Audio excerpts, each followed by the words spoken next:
చిన్నపాప ప్రతిరోజు తన తాతయ్య చేసే పూజా విధానాన్ని ఎంతో ఆసక్తిగా గమనించేది. తాతయ్య భక్తితో పూజ చేస్తుండగా ఆ పాప మనసులో కూడా పూజ చేయాలని తపన కలిగేది. తాతయ్య చేసే పూజా విధానం ఆ పాపకు చాలా అద్భుతంగా అనిపించింది. ఒకరోజు సాయంత్రం తాతయ్య ఇంటికి రావడం ఆలస్యం కావడంతో తాతయ్య కోసం ఎదురు చూడకుండా తానే పూజను ప్రారంభించింది.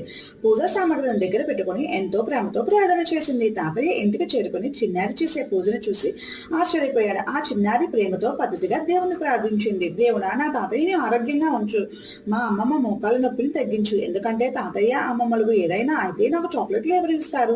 అలాగే నా స్నేహితులందరూ క్షేమంగా ఉండాలి, వాళ్ళు నా సంతోషానికి కారణం. మా అమ్మ నాన్నలను కూడా ఆరోగ్యంగా ఉంచు. చివరిగా ఆ పాప ఎంతో అమాయకంగా, దేవుడా, ముందు అందరికీ రక్షణ కల్పించు, కానీ నీకు ఎలాంటి హాని జరగకుండా ఉండాలి, ఎందుకంటే నీకు ఏదైనా అయితే మాకు రక్షణ ఎవరు కల్పిస్తారు అని ప్రార్థన చేసింది. మనం చేసే ప్రతి పని పిల్లల జీవితంపై ఎలాంటి ప్రభావాన్ని చూపుతుందో ఈ కథ